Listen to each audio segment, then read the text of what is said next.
Hello everybody, how's it going today? Glowplasma231 here, back in daytime about Weekly Shonen Jump, issue number 13 of 2025.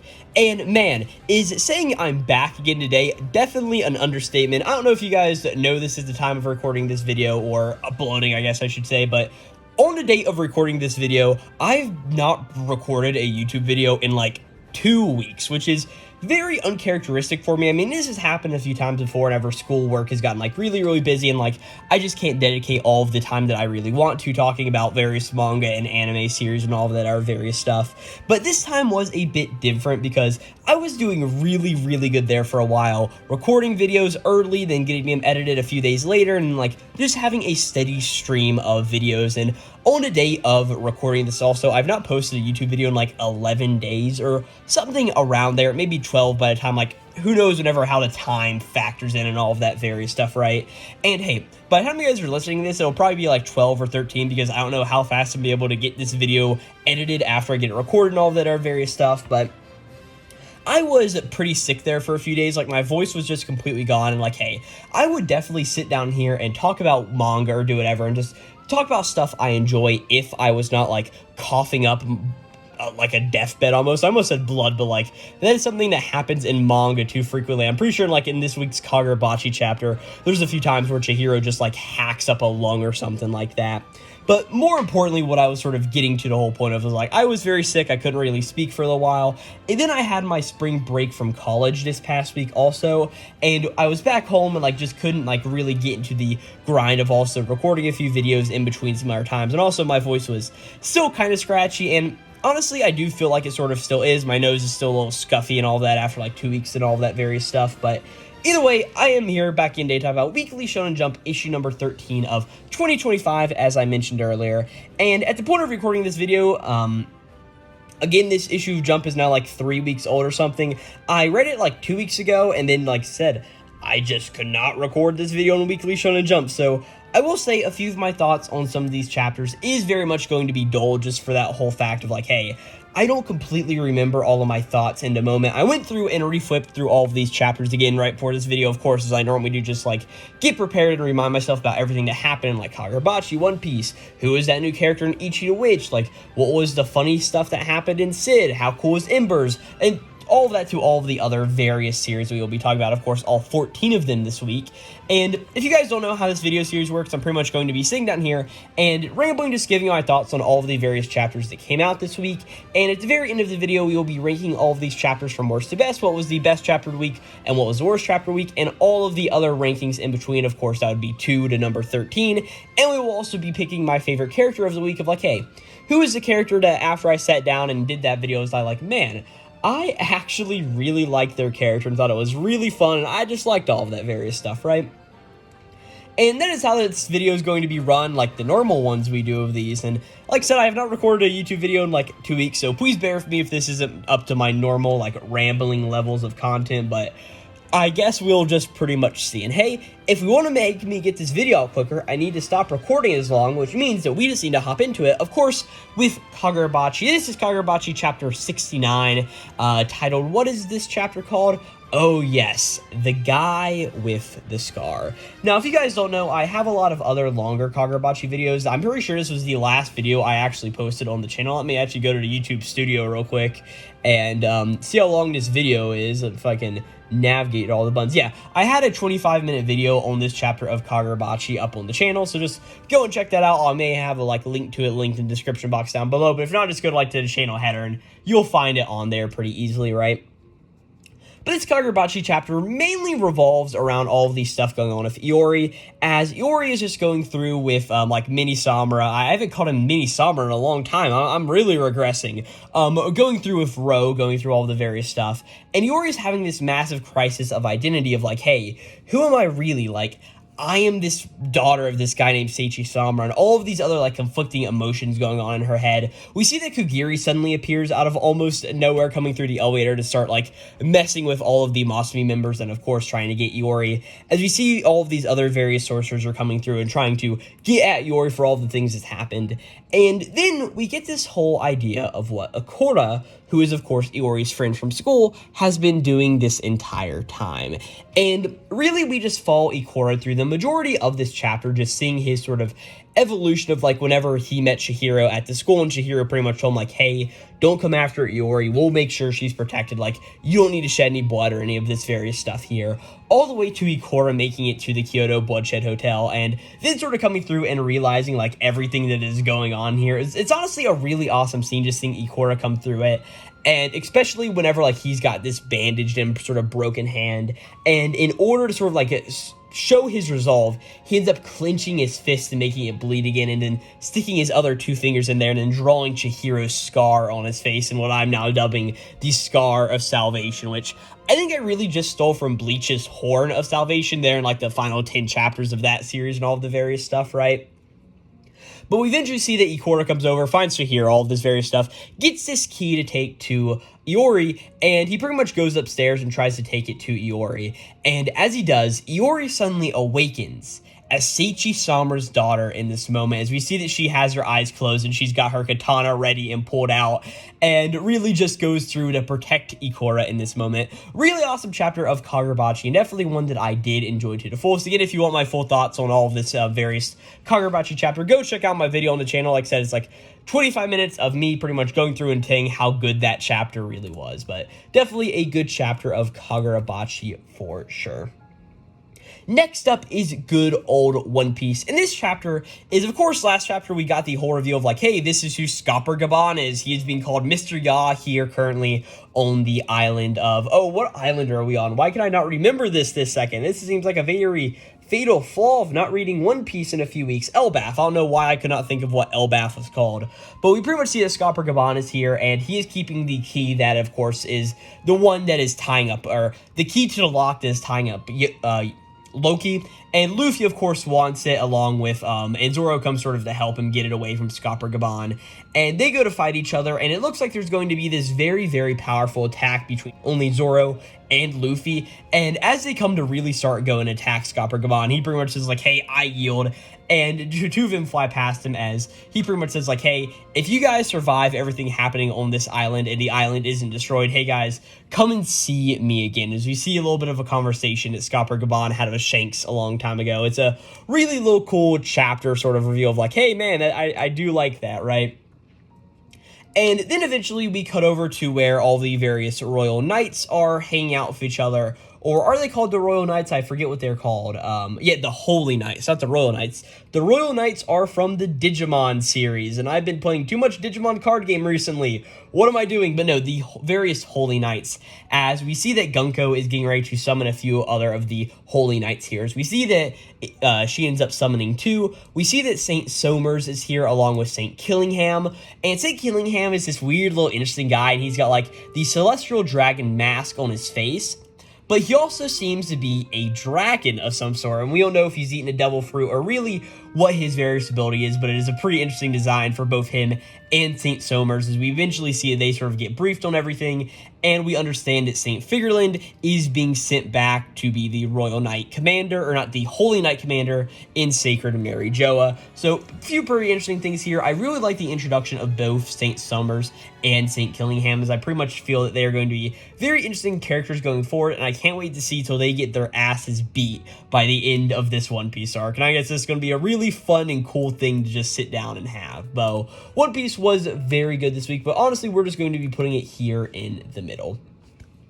Ichi, which was another really, really fun chapter, because of course, we get introduced to the brand new party member of the various, hey, we have Descross, we have Ichi, we have Kagumi, and now, of course, we are going to be getting Goku Raku, the Brutalizer, introduced, as we really understand everything that Goku Raku, the Brutalizer, is about, as you get like a little bit of a data brief from Kagumi, as she pretty much explains like, hey, there's this magic named Origumo, and it currently has like 3 confirmed victims and all this other various stuff, and it seems like this is the human hater magic that we are going after. And as Ichi and the entire crew to go to find the Origumo magic, we see that somebody else has found it first and is completely brutalizing and torturing it.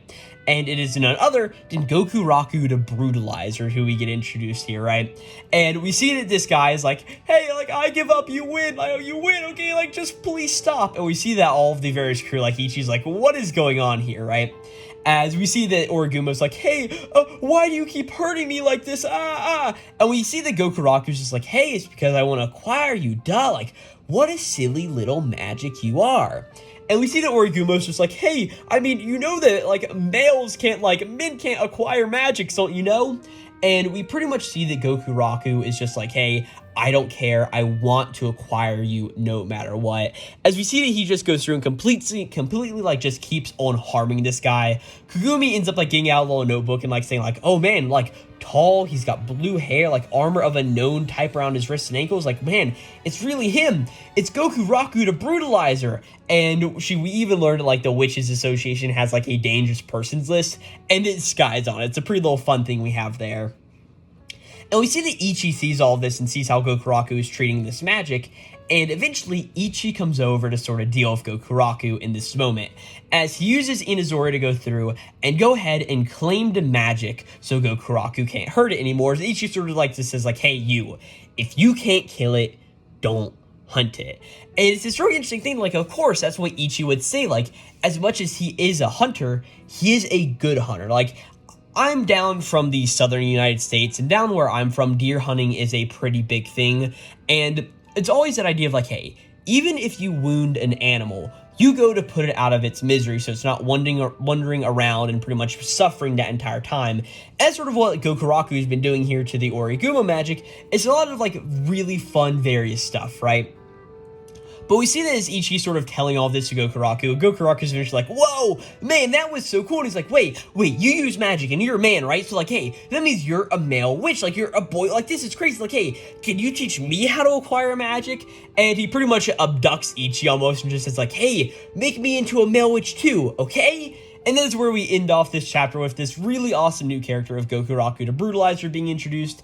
And man, I just really love this Ichi the Witch chapter, and really, I just want to see what's happening with Gokuraku next, and sort of how they turn him into part of the team. Is of course the Oracle magic Chihiro ended up saying like, hey, this is what's going to happen. You are going to find a new party member, and I very much doubt that Origumo was the one she was talking about. But hey, now Ichi has like Spider-Man skills, maybe? Who really knows? But really good chapter of Ichi the Witch. Kill Blue is up next, and this is a pretty interesting chapter because whenever I sat down and read it, I was not expecting the links of things that we sort of just jumped to right into this chapter, right? As we pretty much see that like all of the various stuff that was happening last time, where Ogami says like, hey, let's get married, like not a plot, I want to be your fiance, and that way we can go all the way up to the top of Mitsuoka Pharmaceuticals, we can ruin it from the inside out, and call it a day, right? And of course we see that Norin is like, I don't know about that one, Chief. And even Principal Oka just says like, hey, I'll step out of this for now. You guys do whatever you want to do, right? But also says like, hey, a few of my unicorns may be still coming after you in this moment, right? We see that this entire conflict ends. All of the people go to school the next day, and the school building is completely trashed and ruined. And as all this happens, Ogami's sort of freaking out a little bit. But what freaks out everybody more is that Norin got a haircut. And I have to say, I like Norin's haircut. It looks very much different, but I do always like whenever we get a character haircut that's not just signifying, guys, it's a time skip. A female character can get a haircut now. I always like whenever that's not the trope that's being played on there, right? And eventually, Ogami's like, hey, well, being that the school is all broken down and all of that various stuff, right? Hey, let's go see your father at Mitsuoka Pharmaceuticals, right? I also forgot to mention that Norin agrees to, like, Ogami's various plan here, right? And eventually they get to Mitsuoka Pharmaceuticals and they go all the way up. And the very end of the chapter is Ogami and Norin meeting Norin's dad here, right? And he's like, Norin, I haven't been home much lately, so it feels like it's been a while since I've seen you. I am sorry for that. And your classmate who's joining us, who might he be? And we even see that Ogami's like, oh man, it's a pleasure to meet you, my future father-in-law. I'm not just a classmate. For the moment, I'm also her prospective fiance. The name's Juzo Ogami, sir. And that's where we end off this chapter of Kill Blue. Definitely a weird thing of like, man, I did not expect the series to be jumping in like it absolutely has. But hey, either way, it's a pretty fun thing right there, right?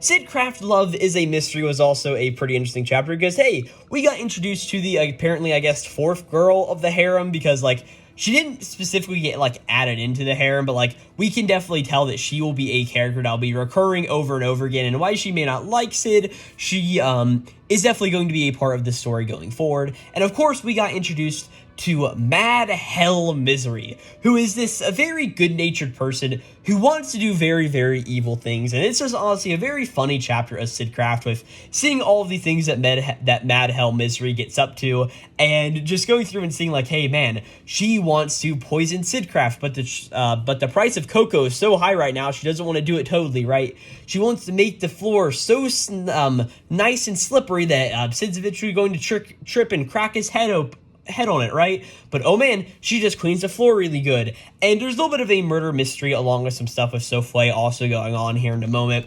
But the whole crux of this chapter is really getting introduced to Mad Hell Misery, and just what a fun character she really is at the end of the day. And honestly, I don't have too much else to say on this chapter besides like, hey, it was just some plain fun Sidcraft nonsense, right? Embers is up next, and of course, this is chapter 4, and it's like, hey, we are currently on this first interesting little soccer match to get on the A team that all of the various students are participating in. I am still not very I'm still not there with learning all of the various characters' names in this series. Like, I remember Takami. I think we have Haitani, who is the main character. Takami is like the hawk dude who's like the deuteragonist pretty much. We have like Bugai, we have the manager whose name I don't know yet, and mainly who this chapter is all focused around, we have the guy, oh, his name's here somewhere, Inanaki, who is the snake guy, who's like sort of the bigger rival threat that we have on right now. And really, I don't know how to break down like soccer and talk about all of it, and also like I don't know if I necessarily need to. I mean, just like read this manga if you want to get all the full details of like, hey, here's how to soccer and all of that various stuff for football, wherever you are from and whatever you call it, all of that various stuff, right? But we see like there's some planning at the beginning of the chapter, and eventually the game ends up beginning, and we see that Takami is doing very good, being the scoring king, as he's sort of referred to a few times in this chapter. But also, we get a few really interesting visuals of like how some of these characters are almost portrayed as shields that Takami cannot get the ball around. And we see that Inanaki is also coming through and sort of like using his like sly pit viper like skills to sort of come around and end up stealing the ball. And as he goes to get it towards the goal, we see this really awesome panel on pages 12 and 13 of the chapter of Haitani coming in just like this crazed monster, not letting Inanaki get the ball away from him, right? And of course, Inanaki sort of kicks the ball behind him and is able to get a ball away from Haitani and ends up scoring a goal. But the whole end of the chapter is just like Inanaki like, hey, one more push and I can break Takami, right? And as all this very much stuff is happening, we see that Haitani comes over and is like, hey, did you see that? Like, that guy took one look at me and he chickened out and ran away, right? And we see that him and Haitani end up coming up with a plan on how they can go snake hunting. And it's honestly just a really fun chapter of Embers, and I'm honestly really liking Haitani as a character, and I'm really interested to see and follow his main characterness as this all sort of goes through, because like, as much as he is just like a random guy, his random guyness is like really what makes him likable. Like the way he can just butt in and be like, hey, that guy ran away from me because he was scared, how he doesn't perfectly know everything about soccer like some of these other characters like Takami do. It's just honestly really fun, and I did really enjoy Embers to the fullest this week. And next up is Star of Beethoven chapter number 3, and if you guys did not listen to my video on issue number 12 of 2025, you can hear me talk about it in there, but I sort of made a little bit of a mistake whenever I was going through and ended up reading this series of Star of Beethoven, or SOB as I also like to call it, because it's just really funny to say it that way, right? And whenever I was reading all these chapters, because I was behind and all this other nonsense, I accidentally ended up reading chapter 3 to what I thought was chapter number 2's position. And so in the last video that I recorded on chapter number 12, it didn't go into last week's video, but of course it'll be edited into this one. I have my thoughts on this chapter here, so I will be pretty much just splicing that in now so you can hear all my various thoughts on this chapter of Star of Beethoven. So, into it we go, I guess. Next up is a good old SOB, or Star of Beethoven, as I like to say. I look over to my roommate in this moment, and he has just got a little bit of a smile on his face, a grin popping out in this moment as I just said SOB, Star of Beethoven. And he's now laughing to himself again, but like, hey, whatever. Really interesting chapter that we got here with more of, what is the main character's name? Yasoi or Yasui? Yaso. I was so close yet so far away. We pretty much see that he is trying to get back into Ray Row Academy, which is the big academy where, like, hey, this is where all the music people go. He ends up going there with Ludwig von Beethoven, and two of them sort of go and walk around, and there's a little bit of stuff here as Beethoven's like, oh, what's this music? It sounds really good. And a lot of students also see us so and like, hey, why is he on campus? We see the female character with a massive rack that we saw last time, and I was really thrown off when reading this chapter because I forgot. It's been like a week since I read those other chapters. I mean, that's typical manga reading stuff. It'd been a bit over a week, though. And I sat down like, oh, man, I forgot about this character's design. I'm like, oh, what in the world? It's just a very striking thing to flip the page from like, oh, yes, here is Ludwig von Beethoven, then to a female character with just the massive rag in front of you. You're like, what in the world is going on here? But the whole end of the chapter is eventually Beethoven ends up at a piano and sits down and starts to play. And Yaso is very interested to hear this. And it seems like he may not be able to get into Reirero Academy because of this, as we see that Beethoven sits down and plays the Cavalier Sonata number 23, Piano Sonata number 23 to F minor, OP.57. I'm not even going to try to say that. App Associanata by Ludwig van Beethoven, a performance time roughly 23 minutes. I'm not a big music guy, so I don't particularly know all of the ins and outs of this hardcore piano manga, but I don't know, I am pretty intrigued by, of course, chapter number 2 here, and I'll definitely be interested to see what's happening for chapter number 3 to know if I want to keep reading this series or if I don't. And if I can say right now, I probably going to keep reading this series because it's just like, it's really just so interesting, you know? So yeah, I hope that was a little bit enjoyable. I don't know, I've never done this. I'm also talking like 5 seconds after the previous clip, like in between, like I had to spice it in, so like we took like a 5-second pause and now I'm talking again, so it's like a little bit of weird to be like, man, I'm not even talking about Star Beethoven, but either way, I thought this was a very interesting chapter, and normally I give Weekly Shonen Jump series 3 chapters to sort of sit down and be like, hey, do I want to keep reading this? And honestly, I think I'm intrigued enough that I want to. And this may be a situation like Psych House or like Super Smartphone that we've had before, and like all these are various series where like, hey, I may end up dropping this series like 7 or 8 chapters in if it's not that entertaining. And honestly, as far as the manga genres go, musical manga are definitely some of the ones where I'm the most like, I'm not really so sure if I'm a massive fan of this, as like I feel like I should be, but I'll be interested to read more Star of Beethoven, but for now we're going to be putting it right down here.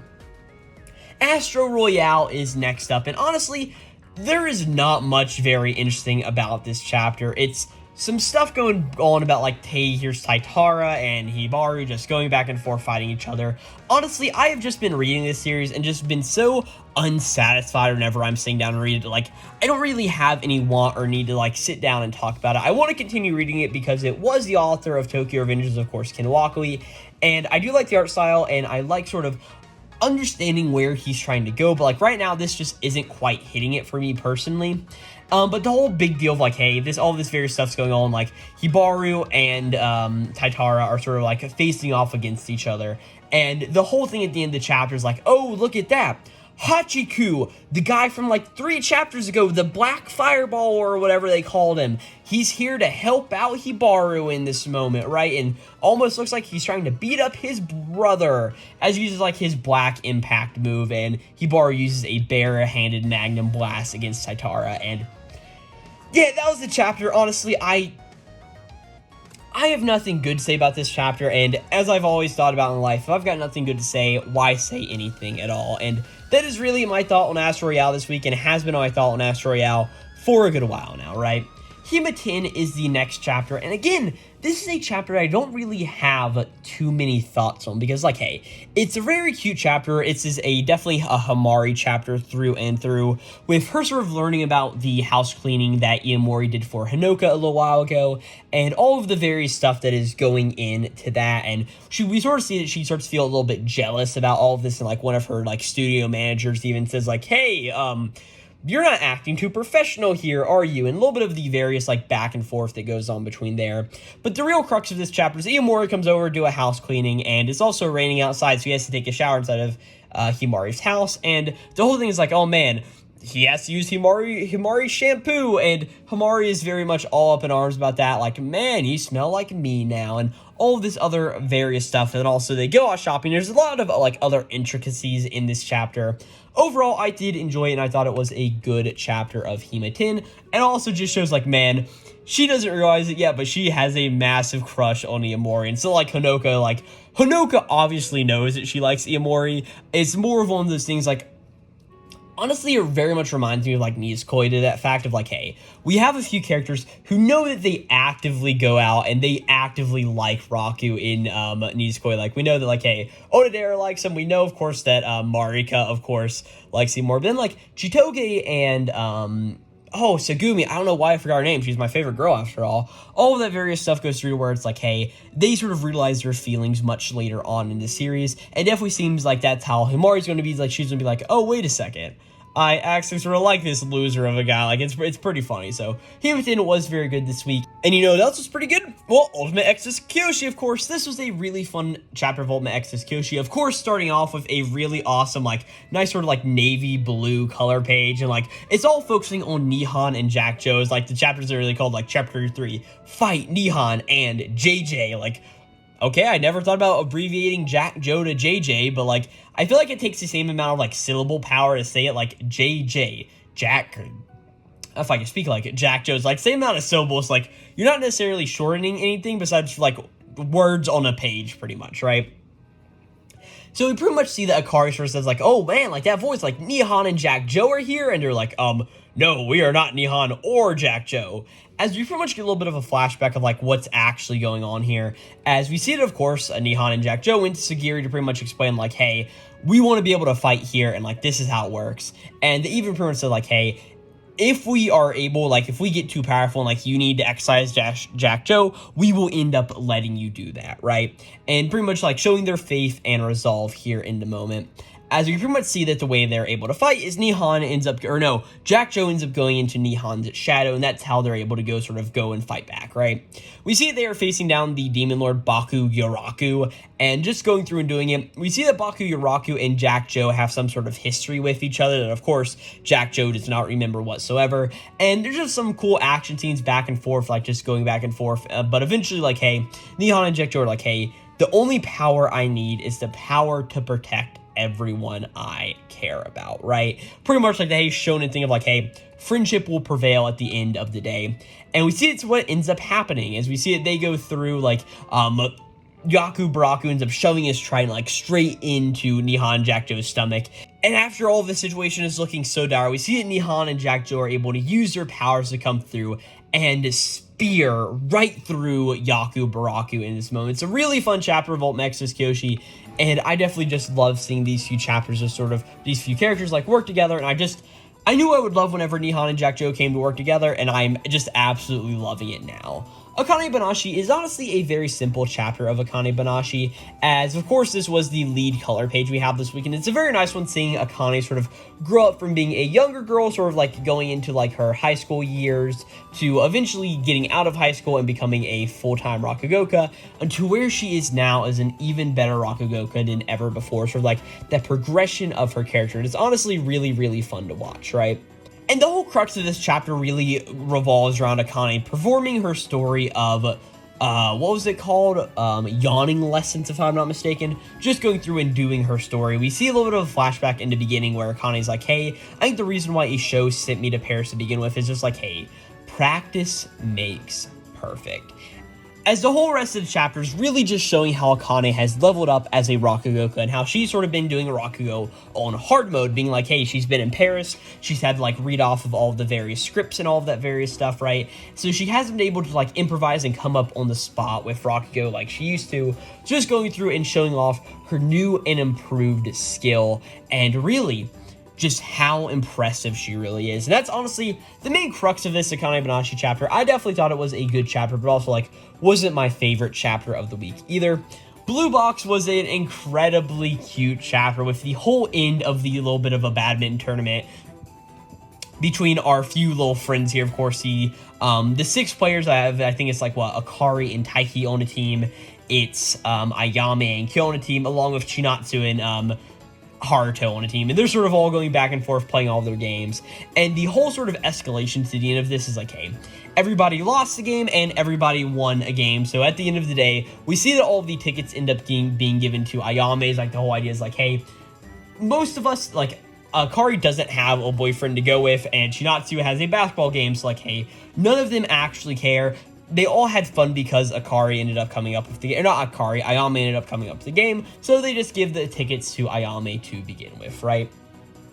We see that Ayame and Kyo have a little bit of a moment where, like, Ayame's like, oh yeah, like, hey, thanks for giving this to me for my boyfriend, all that various stuff. And she goes up to Kyo and just is like, hey, thanks for helping me win and score all of these various tickets here, right? And she's like, hey, you looked really cool making that left-handed smash. And we see that Kyo just sort of turns around and says like, oh, Ayame, you shouldn't go around calling guys who are not your boyfriend cool. And it's like, no, don't do this to me. Like, oh, Kyo, if you just said anything else, I'm sure she'd just, like, go and dump her boyfriend or something for you. Like, come on, Kyo. Like, I understand where you're coming from, but I want some actual really fun and nice romance in my romance manga, right? And then the whole end of the chapter is a conversation between Nagisa and Chinatsu, and the two of them are sort of talking back and forth, and Chinatsu's like, hey, I have a lot to thank Taiki for. I don't know why I couldn't speak there. And eventually, Nagisa just is like, hey, Chinatsu, it's a little hard to ask you, but you'll be living on your own pretty soon, won't you? And, like, you've been living in the Inamata household for a while, so, like, whenever, like, Taiki has a girlfriend who goes and, like, lives on her own and all of that various stuff, like, I can't help but fear a little thing, like, you both, like, have to hold back now, but you won't have to hold back soon, like, I know you could be a bit oblivious about all of these various things, but, like, I think you need to be very cautious, and we see that Chinatsu is totally like, oh my god, I never even thought about that, and really just blushes an incredible amount, right? And she's like, hey, I'll be perfectly fine, and that's sort of where we end this chapter of Blue Box, on that really cute note of, like, man, Chinatsu and Taiki are eventually going to have sex with each other, like, as the whole end of the chapter there, but pretty fun, all things considered. I did really like this Blue Box chapter, and also, I did not mention earlier the color page we have for Blue Box, which is also just really cute and awesome, right? But that was Blue Box this week. Next up is the Elusive Samurai, and honestly, this was just a chapter all about, like, what Uesugi's been up to, and eventually the end of the chapters, we see all of the elusive warriors standing next to each other, of course. We see all of the various ones of them. We see Kojiro, we see Tokuyuki, we see Mima, we see Shizuku, we see Ayako, we see Shino, we see Natsu, and we see Ginba. We see everybody but Fuyuki there standing with them. And the whole thing is like, eventually, hey, it looks like Uesugi and Tokuyuki are going to be teaming up with each other. Whoop-de-dee, I'm so excited for the Elusive Samurai. Yeah, this was a mid-chapter of the Elusive Samurai. I just can't lie at this point. And I literally have nothing else to say about that chapter. I am completely sorry, right? But the final chapter we have to talk about is none other than Witch Watch, as we have a very comedy-based chapter of Witch Watch this week. We see that there is going to be a school play that Nico is going to be participating in with her classmates, and we see the whole thing about this play. It's like, hey, it's going to be Momotaro, right? But hey, what if everybody in the school wants to equally play some roles, right? And the whole idea of this chapter is like really just a massive joke of like, hey, what happens with when Momotaro gets massively expanded, where you have like 7 different colored Momotarus, you have a bunch of like really, really weird and funny familiars. I mean, you have like a gorilla, you have a pigeon, you have a Hercules beetle, a Tyrannosaurus Rex.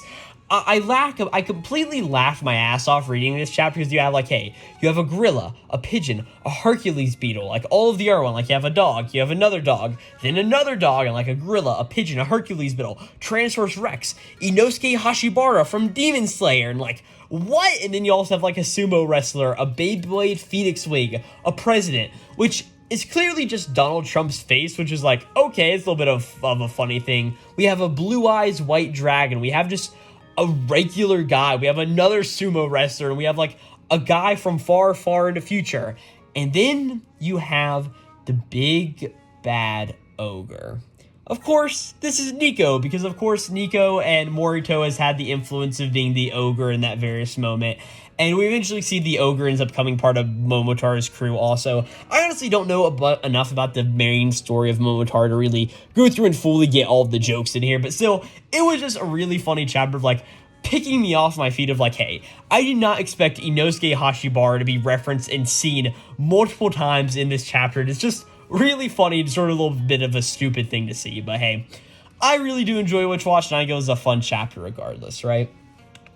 And honestly, with all of that out of the way, I've rambled about all 14 of these chapters long enough, which means it is now time to rank them from what I thought was the worst chapter of the week to what I thought was the best chapter of the week. And we're definitely going to be starting on the bottom for sure, with I think none other than, oh god, the Elusive Samurai and Astro Royale were equally bad this week. I think we're just going to put Astro Royale because, like, hey, at least I got something out of the Elusive Samurai of like, hey, I've been reading this series for like 192 chapters at this point. Like, hey, I feel a little something of like, hey, okay, I understand what this series is going for, all of this various stuff. For like Astro Royale, I legitimately felt nothing while reading it. And I really think that is the worst thing for me to feel while reading manga, is nothing whatsoever. So let me get these two noted down. The Elusive Samurai and Astro Royale. Of course, we'll be putting Kill Blue right above those two, followed by Hema 10, if I can type it down. Honestly, okay, let's actually go to the top-down rank a few of these chapters this way. Honestly, I really love the Kagurabachi chapter this week and want to give that to my chapter of the week. We'll give it to Ichi, the Witch, next. And also, I should just go ahead and put down to say, Goku Raku was definitely my favorite character this week. Like, there's nothing about it. I loved his introduction, seeing all of his various stuff there, and like, hey, I just like Ichi the Witch is a very awesome and magical series, and can't wait to see where it goes next. We'll put Blue Box next, followed by an Ulti Xro Kiyo, if I could spell Kiyoshi. There we go. We're gonna put next. Yeah, I think Embers is a fun one. I am really enjoying that series. Embers. Yeah, we'll put a Witch Watch, because I did think that chapter was very funny. We'll go down here. We'll put Star of Bay. Okay, Beethovn. Is that how I spell it? Let me cross-reference. I think I spelled it right. Let's go. Oh, we'll put Sid Craft right above it, leaving us with two more, One Piece and Akane Banashi. We'll just move One Piece over, Piece, and followed up with an Akane Banashi. And that is how I am ranking all of these chapters this week. Woo, let's go! And yeah, I feel like that was a very quick ranking, but also I feel like there was a very, like, easy way to quantify these chapters, like, hey, what was the most interesting, all of this other various stuff this week, but hey, either way, thank you guys so very much for watching this. I don't even know how long I've been recording for at this point. Hey, 36 minutes. That's not bad whatsoever. Maybe I can, if I wrap this up in the next 4, it's going to be like the first one of these videos. It's like sub 40 minutes in like a good little while. I mean, let me go check on YouTube. I know this is not going to help me. Like, yeah, we had a 48-minute one for the last one, a 56-minute one. Oh, we had a 39 not too long ago, and we had a 41. Either way, to be able to beat some of those, I need to finish talking about this week of Shonen Jump manga. But yeah, with all that out of the way, thank you guys so very much for watching this video on Weekly Shonen Jump issue number 13 of 2025. If you did like this video, I do plenty of other anime and manga related content on the channel. Go check it out in not only the description box down below, but also I'll have a end card listed on this video. And also, if you do enjoy this show, but you don't want to watch it on YouTube, well, hey, go check it out on all of the various podcasting platforms. It's on Apple Podcasts, Spotify, Podbean, really whatever you use, it should be on there. And if it's not, like, DM me on Twitter, or like join a Discord or something, and like I can figure out how to get it on your podcasting platform of choice. And yeah, for really all of that out of the way, thank you guys for watching so much again, and I'll catch you guys next time for issue number 14 of 2025 of good old Weekly Shonen Jump. Again, we had a really awesome issue this week. I mean, Kagurabachi, Ichi the Witch, Blue Box, Omega says Koshi, like we had a bunch of really awesome manga, and then like Elusive Samurai and Astro Royale. I spelled Astro Royale wrong. Maybe I should have just spelled it like Astro Royale. Like that looks a bit better, but let me remove all those S's. All right, there we go. But like, hey, again, thank you guys so much for watching, and I'll be catching you guys next time for Weekly Shonen Jump issue number 14 of 2025.